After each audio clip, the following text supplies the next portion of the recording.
You are listening to the Beyond the High Road podcast with Shelby Milford, episode number 88. Stay tuned. Hey, everybody. How are we doing? I'm going to go through a couple of announcements because I seem to forget to do that. So quickly, as always, Facebook Lives, I'm doing Fridays at noon Eastern time, every Friday.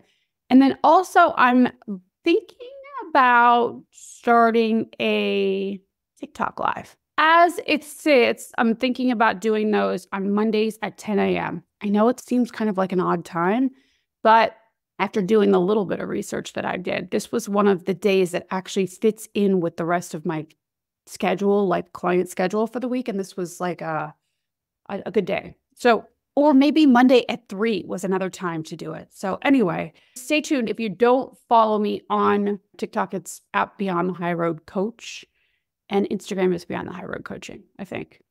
Yeah. Then go do that. Go follow. And then you get little clips from each of the episodes throughout the week. So there's that. Also, I want to do another webinar sort of event. I need your help because I want to know what it is that you want to learn about, okay, as it relates to your situation of alienation. So just shoot me a message via any of the social media platforms. You can always leave me a voicemail, through Spotify, and that link is always below, I think, on all the platforms. Yeah, I just checked. If you scroll down all the way in the show notes for each episode, there is a send in a voice message, little linky dink. And so then you can send me a voice message and let me know what it is that you want to hear. It's all very convenient right there. Click the link. Hi, Shelby, blah, blah, blah, ringy dingy. And there you have it. Simple. The benefit that I get out of that is I've actually gotten pretty good now, like comfortable with Facebook Lives and that format, but I'm still not on my A game as far as like the webinars and stuff. And so I want to keep doing it and getting better and better, right? That's the benefit that I receive. And you get the benefit of learning new stuff. Okay. So there's that. It's a working give sort of relationship there. And then also, if you wouldn't mind, please, I would love it so much and be so appreciative if you would rate and review. If this show has been helping you and if you are finding relief from any of the episodes, then I would love it if you would share that with the world via, if you're going to write a review, via Apple Podcasts, because that's the only one that I think that you can actually write the written review, which is ridiculous. But anyway, please do. And that way other parents that are hurting just like you and me can come and be less hurting. And then I also, in return, the more people that are coming and listening to the episodes, the more that I can justify going and hiring out, right? So that the production and the content, I have more time to spend on the content and the show gets better for you. So again, give, circle. Okay, so today we are going to be talking about the lovely topic of living in lack, the comfortability of living in a lack mindset. Can't do, it's impossible. Maybe poverty mindset could go on with that too. Maybe you struggle with, like, in your mind, it's never been a reality for you to live in abundance of any kind, right? It doesn't just have to be with money, although you can surely apply it this way. Parents like us that have gone through what we have are likely to have been in situations in childhood where we felt like we were lacking. Also, too, because a lot of us come from that era, our parents let us run around like it was the Wild, Wild West. And so we weren't looked after in the same way that maybe you chose to parent your children. So there's this feeling of like not having enough guidance, not having enough support, not having enough resources to get you where you need to go and be equipped as an adult. I think it's a human experience to feel this way. And because we compare ourselves out And it just happens to be that we compare ourselves to those who have more than us. You know, we never compare even Steven, right? But we look at the people that have more than us, and then we're like, well, why don't I have that? And so it gives us this unfair view of our odds at winning, our capacity to overcome whatever happened in our childhood. You get it. So by the end of this episode, I want to have given you guys the understanding and also some steps to take if you feel like any part of your life, like any aspect of your life, seems impossible to change. Maybe as a result of generational trauma, some sort of generational curse. If you feel like because of alienation that you can't do better for yourself, that you shouldn't do better for yourself, that what's the use of trying anyway? Because you're still not going to be happy once you achieve those things, or maybe you're feeling guilty, there's shame talking. If that's you, then listen up. If you feel like there are areas in your life that are just fact and they will not change because it's not in the cards for you or it's just not your destiny, then I want you to know all it takes is an act of will on your part to change it. That's all it is. To break a cycle, it takes intention on your part. It is just the desire to change and a desire to put a stop to whatever patterns have been going on before. You are not cursed. You are not bound and determined, destined to live in whatever lack that you might have been living in up until now. It does not mean because that's all you've known that that's all you need to know. And I will say too that I believe, like for me, let me just talk about me. So I'm not telling you what I think that your priority should be, but for me, I believe that it is my duty to be the one to put a stop to it. Even if my daughter is not in my home now, putting a stop to the cycle is absolutely my duty, and it can be done from afar. It's all in the way that you're looking at it. It's an act of will. That's it. It is that simple. Now, is it as simple to implement? No, not really, because it requires your continued, repeated dedication and commitment to changing the cycle. But really all it is looking at all of the beliefs that you have, the things that seem so finite in your life. Question all of it instead of taking things for face value and just assuming because it's been for so long that it needs to remain. I have the messiest garage. I have tons of tools. I have more power tools than any guy probably listening right now. I do. It's impressive because I used to do woodwork. Having said that, I do not keep things neat out there.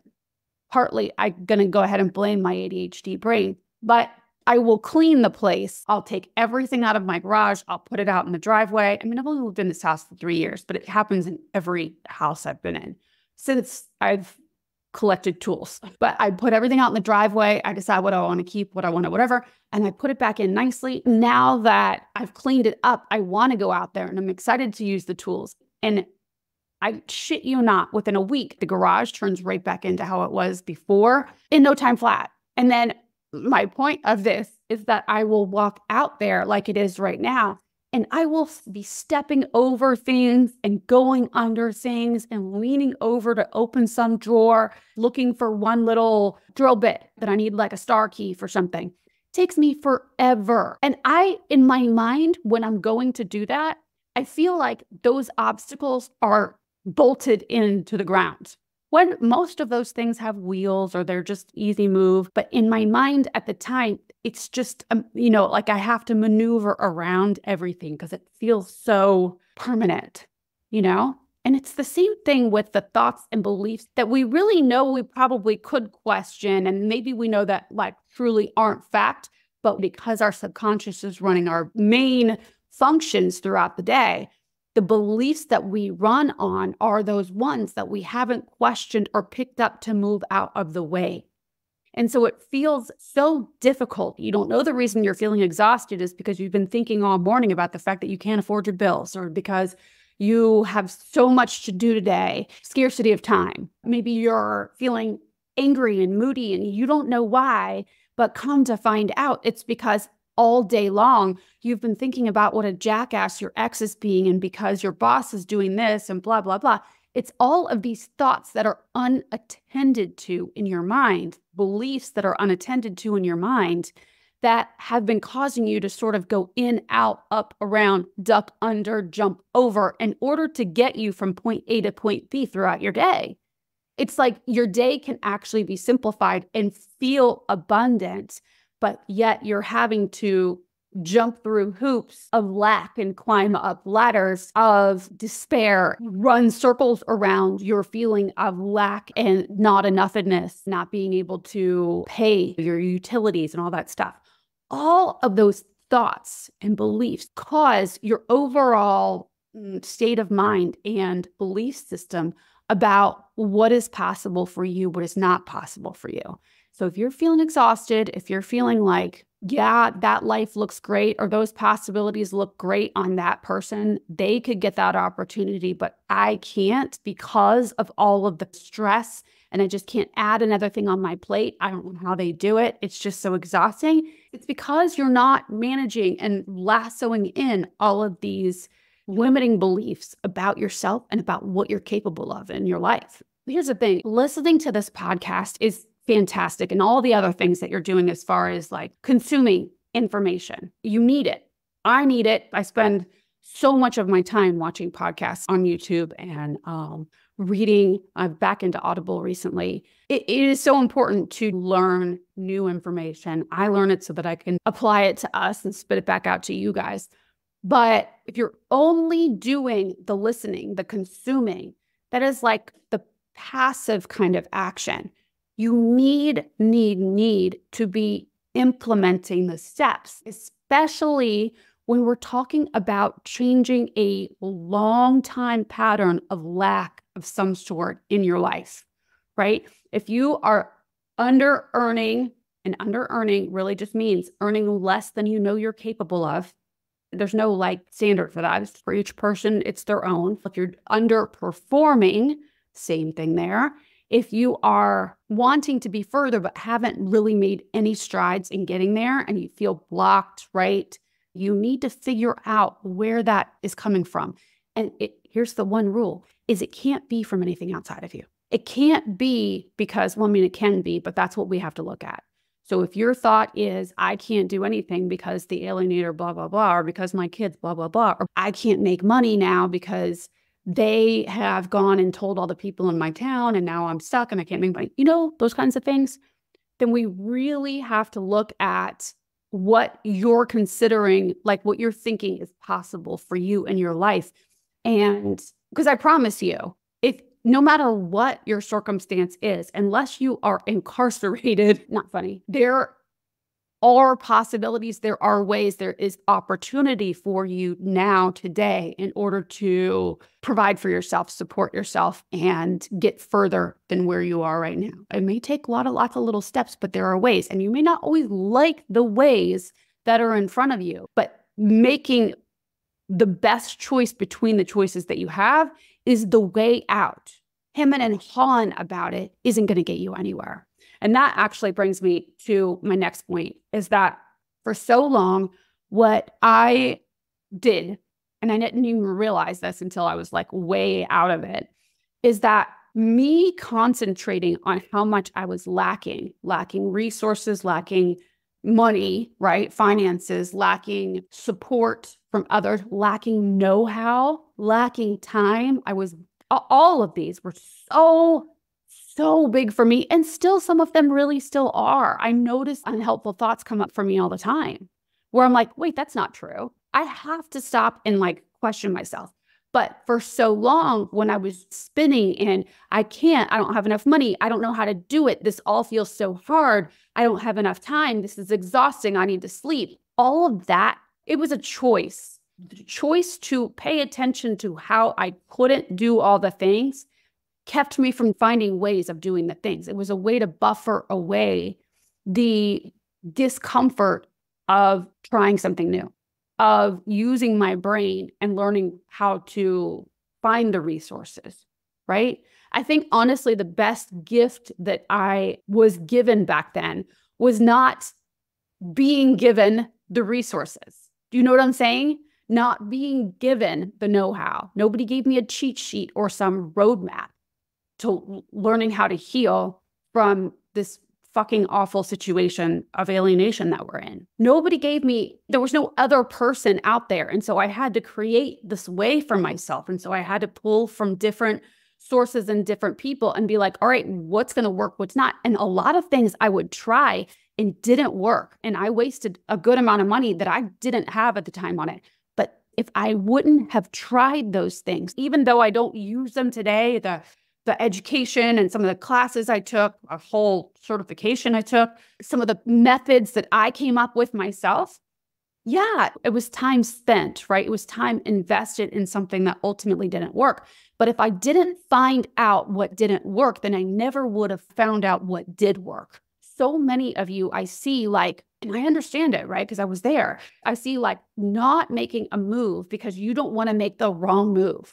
I don't want to waste my money. I don't want to waste my time, my effort, I don't want to get my hopes up and go down the wrong path and then find out that I'm like at a dead end. Then what? I wouldn't be able to handle the letdown. This is the biggest trap ever, believing that lie. None of it's wasted. All of your efforts contribute to your end result, your whole journey. All of the good stuff comes in the mistakes and trying and figuring it out. You need, and I know you hear this all the time, but I promise you it's true, is that you need the mistakes in order to give you data to go back in. It's like collect. What got me in a better mindset about this is I heard from my mentor, collect as many fails as you can. 100 fails is what she told me. Any habit that you're trying to change, any goal that you're trying to attain, go for the fails. Because it's in the fails that you learn the most valuable information about what to do next. It's in the fails that you develop the tenacity and the grit needed in order to pull yourself out of this, in my mind, how I was back then, this well with no exit doors or windows, you know? I needed to develop the determination and the self-trust. You learn that you can provide for yourself and you can supply yourself with all the resources necessary in order for you to succeed, in order for you to heal, in order for you to break the cycle of generational trauma, of generational abuse, poverty, lack, all of it. You got to develop that relationship with yourself. And the way to do it is when you're in the trenches, when there are no distractions. The distractions that you create for yourself, you have to just keep redirecting and get back in focus. And where's my mission right now? The story you tell is the story that you will live. That will be your reality. We as humans, we look for information outside of us and also within us to support, reinforce that which we already believe, even if what we already believe does not serve us. Hello, when we are feeling like, oh, we can't, that's not for me, that's not my reality. They can heal from this. They can get ahead in life, pay for an attorney, but it's not for me. Maybe in your situation, it wasn't possible for you as a child. And so you've never seen that as it relates to you. You've never seen a mom or father provide for themselves, or maybe they didn't encourage you enough to provide for yourself, right? Maybe you felt less than as a child. That's okay. I like to look at it as that all of the disadvantages I believed that I had were all there in order for me to overcome. Like that is the mission. That's why it was there, is so that I could overcome it, not to keep me down and backed into a corner, but because that was what I was supposed to actually come through and over to the other side. They were there for me. And so even with the situation of alienation, yeah, it's horrible. It's tragic. I wouldn't wish it on anybody. And I want my daughter home with me like yesterday. And I wish I could get all the time back. At the same time, it was there because I was supposed to overcome it. You are supposed to overcome this. You are supposed to be on the other side, sharing your message to your world and encouraging others to do the same. That's the only way that we as a group, this maybe less than desirable club that we've all entered together, somebody gave us our membership card. We wanted to run for the hills, right? But now that we're here, let's use it. Let's give parents like us, let's represent, you know? We don't have to live into the narrative that others are giving us. Sort of like I was talking about, I think last week, somebody will actually author your story if you don't, but you are the one that can do it best. You decide what matters to you in your world and what you're supposed to be overcoming. And if you are telling yourself the story that nobody in my family has ever gone to college or made enough money to pay for an attorney or whatever it is that you're telling yourself, you write the ending to that. You write what you want to happen and look to that, as opposed to looking for the evidence, the shitty, crappy evidence that's only created what you have up until now. You're just going, and I know I talk with you guys about this a lot, but like I said, I see a lot of you'll listen, this is just the way that we do things, is that we listen to the information, but then if we're not implementing these simple things, right, that I'm talking about, being diligent with and questioning your beliefs about what is possible for you, then you're going to continue to hold on to these beliefs without even knowing it. You know what just came up for me right now is that I was thinking about Inside Out. Inside Out 2 is coming out. I am so excited, you guys. I am so excited. This is like, I honestly think that for kids, this is such a great resource of a movie. The first one was. And Inside Out 2, I have high hopes for it, so we'll see.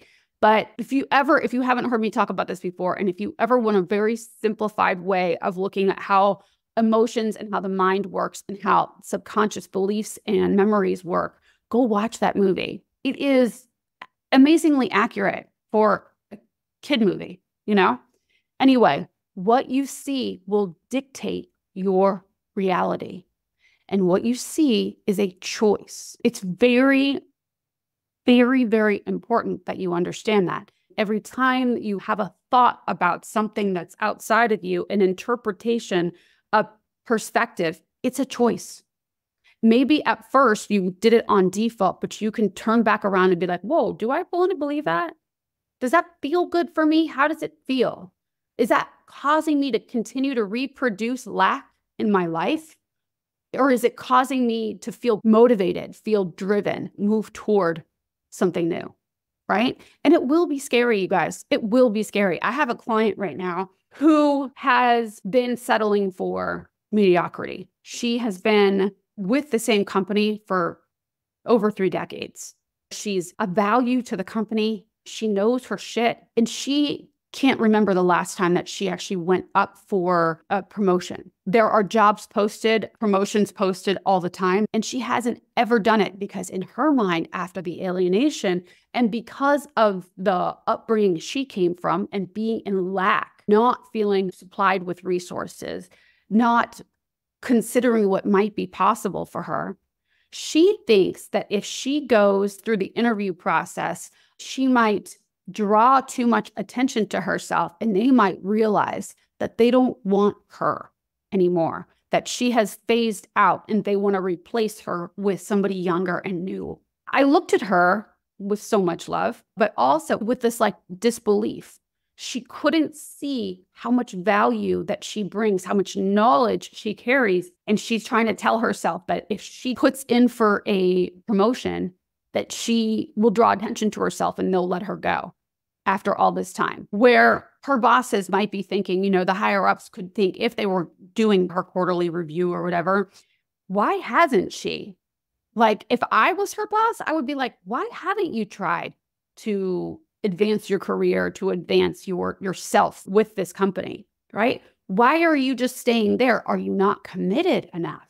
You've been here for this long. Why are you accepting such mediocrity, right? She's not mediocre. She has so much to offer to this company, but she doesn't see that within herself. And this is as a result of being, in her mind, devalued by the person who is alienating her now adult son from her, and from also in her childhood, right? She's never actually considered what she might have to offer in that way. And this is so typical of you and I, of other parents that are going through alienation. We don't consider how much value we actually have to offer and how much capacity that you actually have. When you have been living in your survival brain for extended periods of time, this is what it looks like. You just want to keep like head down, eyes to the ground, don't make any waves. We don't want to draw too much attention to ourselves and blow up our own life. So instead, if we could just keep on, like I was talking about last week, just like idling along, then we'll be fine. So long as we're not dying dead, then everything is fine. We can just accept what is given to us. Living in lack becomes comfortable and almost preferred. That's the way, if you're working from survival brain, that you will operate. I was talking about this also in that childhood trauma episode, that we get so comfortable living in that lack. And we find all the reasons to support why we should live in lack. A lot of times we'll tell ourselves, I mean, I've heard it all over the board, but we'll say, oh, well, I don't need any more than this. This is fine for me. We'll look at others who are creating more and look down on them. We find reasons why they're seeking betterment for their life and for their bank account, for their whatever, and make up stories that they're being greedy or they don't care about what's really important in life because they're only focused on, money or something. And let's be real. Money, it takes money to live in this world. We need money to put a roof over our heads. We need money to pay for our car, to put food in our bellies. It's not like by creating money. Here's what I think about it. And I know sometimes because of this judgment that we all have been brought up to put on money, this is a weird subject to address. But when a good person, a person like you and me, people that care about the world, when we make money, then we can do good things with that money.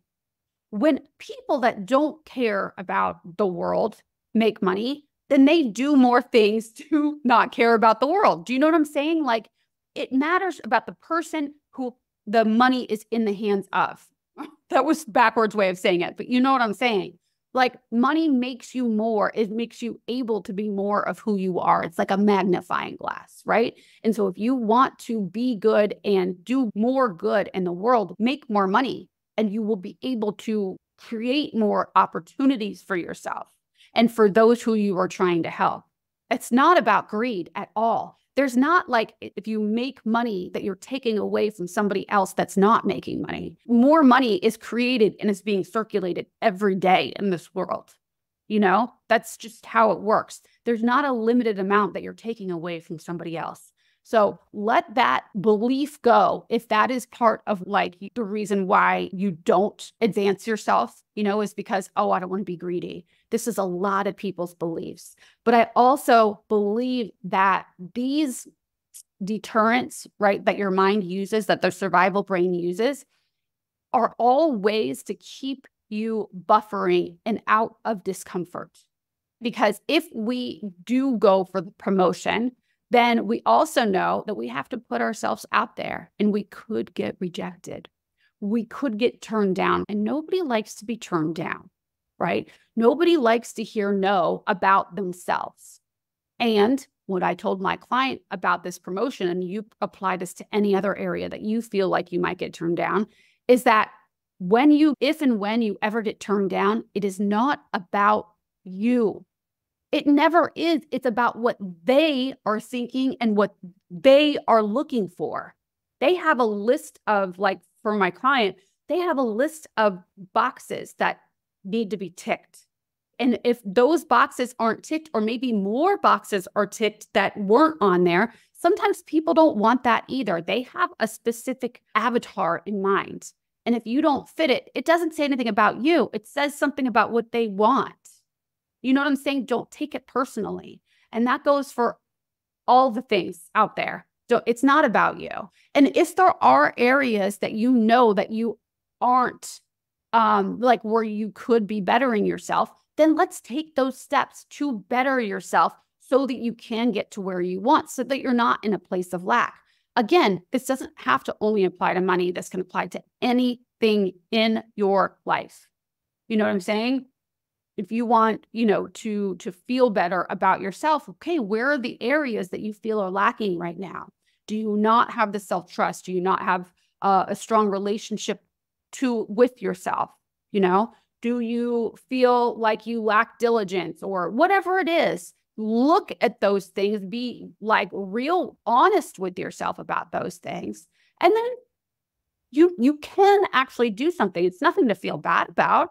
It's actually the best starting point ever is like, okay, these are the areas that I do feel like I could be better in, if you want to put it. These are the areas that I am lacking at the moment. But now that I know that the cups aren't full here, then I can go figure out what I want to fill them with and do it. It's all in the way that you're looking at it. Don't let it hold you back. If you're lacking in something, let's do something about that. All right. So it takes an act of will to break any sort of generational pattern. And that act of will is simple. It comes from you. It's a desire. You speak it over yourself. Also, be careful what you are speaking over yourself.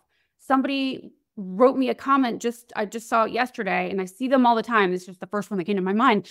But this mom put, "I'm so defeated." I knew what she meant. I get it, right?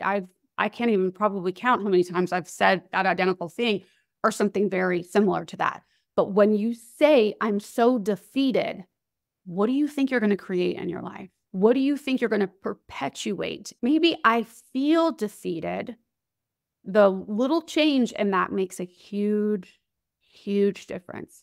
I feel defeated right now, but I know that I will not be defeated. Nobody can defeat me. I decide how I want to win. I decide if I'm winning right now.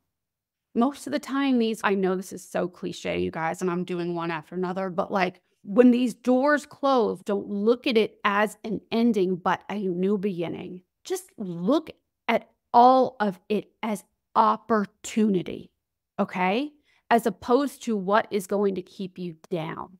The other day, I was watching the School of Greatness, Lewis Howes podcast. I watch it on YouTube.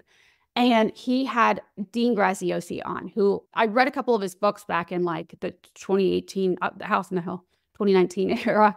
They're easy to read, very easy reads. His stuff, Dean Graziosi is more of and he's another entrepreneurial coach.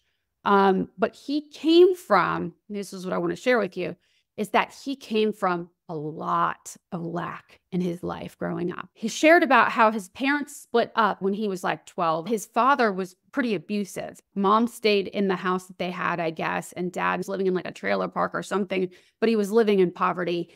And he would come with a baseball bat, come and break out all the windows of the house and of his mom's car. He would torment Dean's mom. The way he talked about it was even more matter of fact, as I just did right here.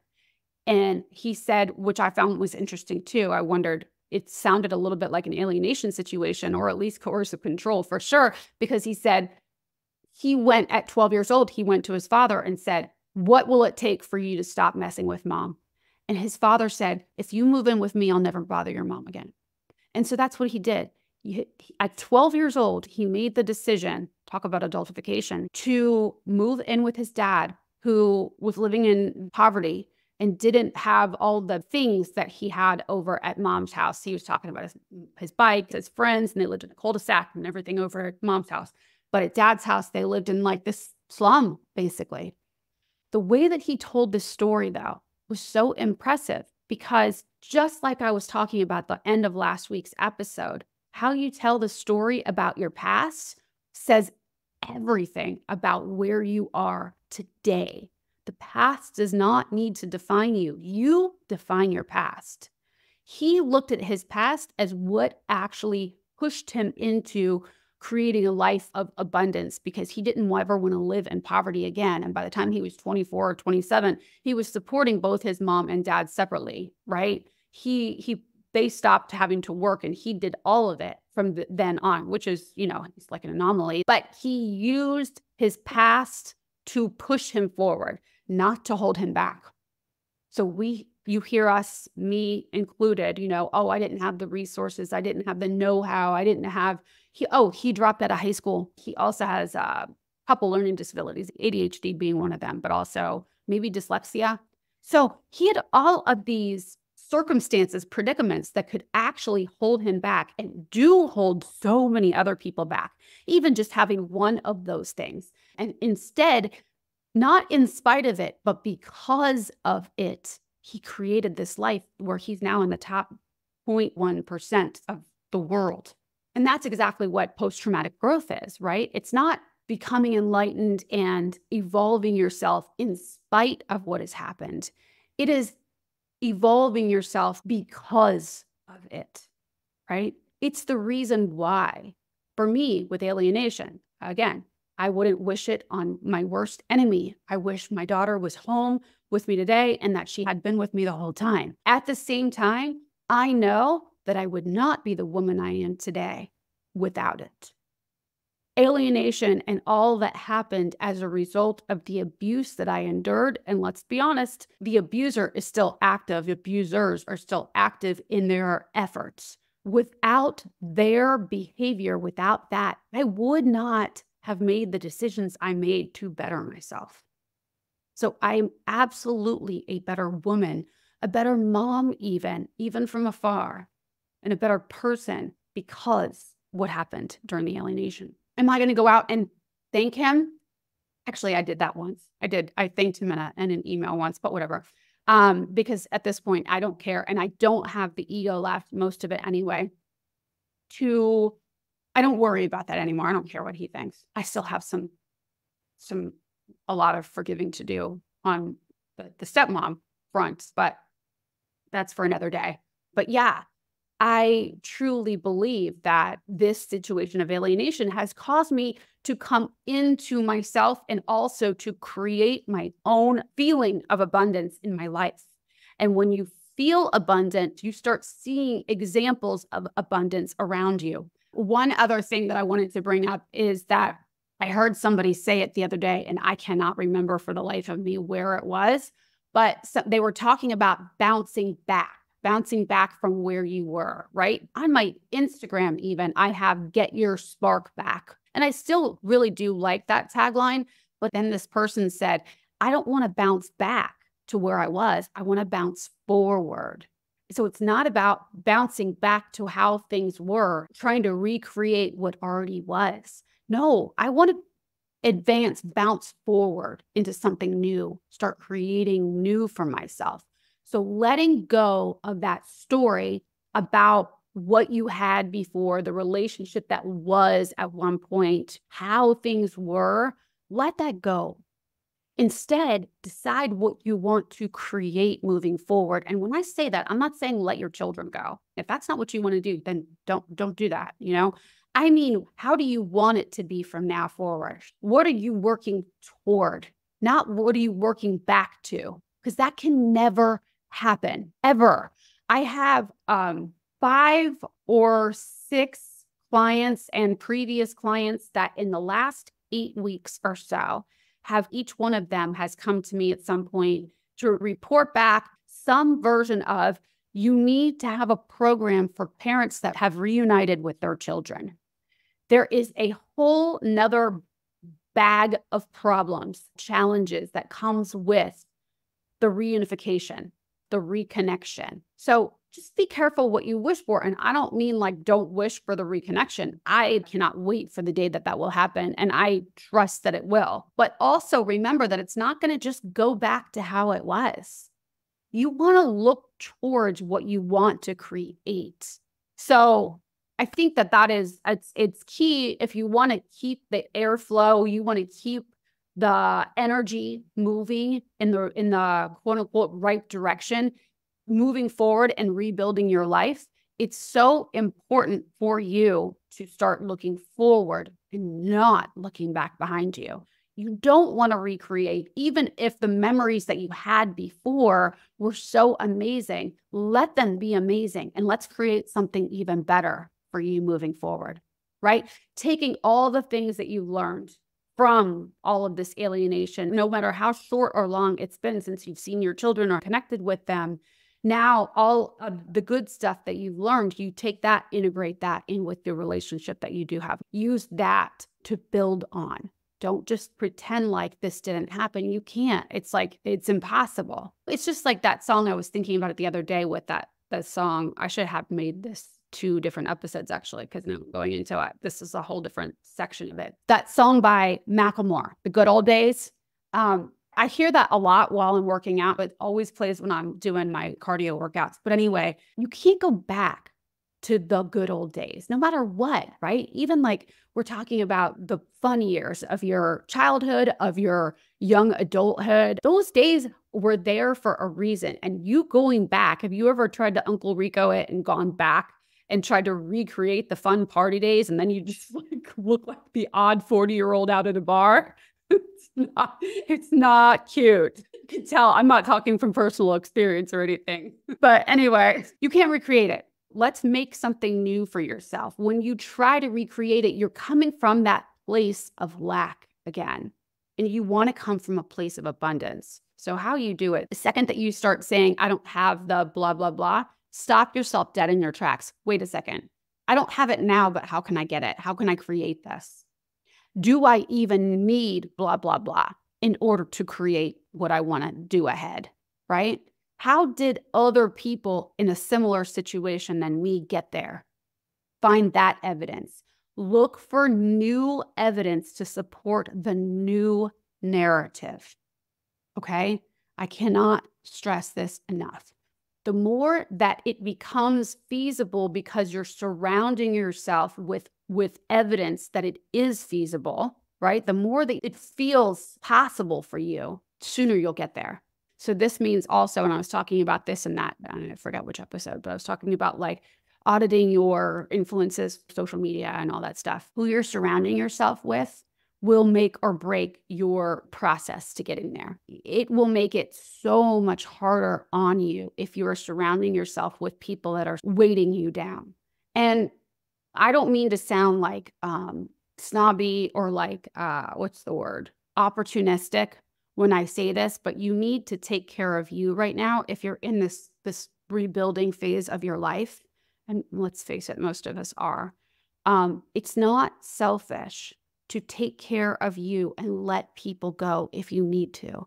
If you notice that you're feeling drained or pulled in a direction that doesn't feel authentic to where you're going and where you want to be going, then let these people go. Being responsible for them and their well-being is not your job, okay? I mean, I say this with all the love in my heart, and I know how hard it is to cut ties with some people, but sometimes it is just time to complete certain relationships. That saying, people are in your life for a season, a reason, whatever. I don't ever remember that saying, but you know what I'm talking about. There are relationships that are not supposed to continue, and the longer they do is the longer you stay stagnant back in those patterns, in those habits, in that way of thinking, because what you surround yourself with will become your reality, right? So do that audit, because if you're surrounding yourself with people that maybe you're not yet to where they're at, but they are doing things, creating things in their life, that energy to be around that is infectious, and you will start to see it's possible for them and it can be possible for you. Okay?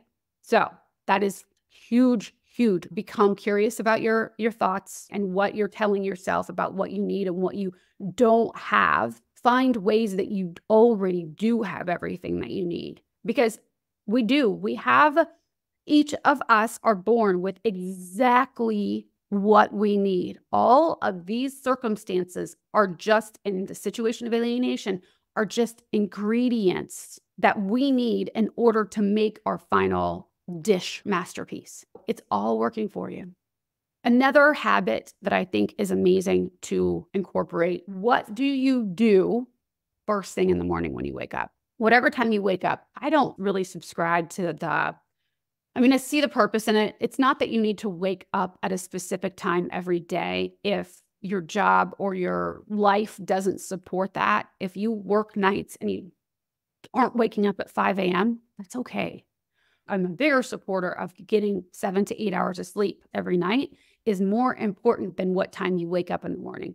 So long as when you do wake up, and I say in the morning, you know what I'm saying, but your habit in that 30-minute period right after you wake up is very important. And it is very telling about what you're going to be creating in your life moving forward.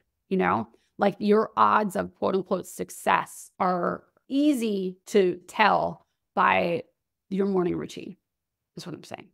So if you're getting up, and what I recently had to stop, I'd been slowly putting a stop to it. It's actually for years, I've been eliminating little things. And finally, I'm now at the place where I don't sit down in the morning. I learned this from my ex, the Byron guy, the last guy. I'd never heard of this in my life until I met him. But he had this habit. We would wake up in the morning and first thing he'd be like, I need to go sit down. So it's like, what? I always looked at him like he was fucking crazy. Like, what do you mean you need to go sit down? You just woke up. You were just laying down for however many hours. What do you mean you need to go sit down? I need to go take a sit down, collect myself after my 8-hour nap. I always thought it was crazy, but lo and behold, I picked up that habit. And I just recently, in the last few months, finally break the last part of it. I would tell myself I would sit down to have a cup of coffee, wink, wink. And that cup of coffee would take 30 minutes. And I was like, what am I doing with my time?